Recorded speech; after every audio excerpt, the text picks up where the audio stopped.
Abot po sa 110,000 family food packs sa Ilocos Region nakahanda na po sa posibleng pagtama ng papasok na bagyo.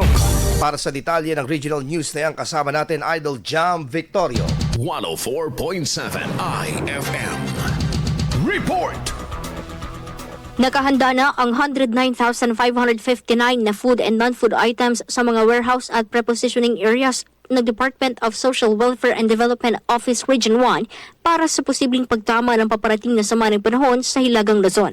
Ininspeksyon na rin ng tanggapan at mga community volunteers ang kalidad ng mga produktong nakapaloob sa bawat family food packs.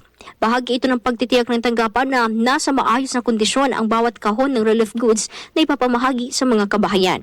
Kasabay nito, pinalalakas naman ng ibang ahensya ang kahandaan sa anumang sakuna ng mga residente, partikular sa mga nakatira sa hazard-prone areas. Batay sa mga abisong inalabas ng DOST Pag-asa, posibleng umabot sa super typhoon category ang pinabantayang sama ng panahon na papangalan ng uwan.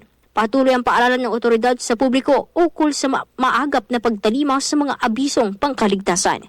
Kasama mo muna dito sa IFM Dagupan. Ito si Idol Jam Victorio. Tatak, IFM. IFM News. IFM News.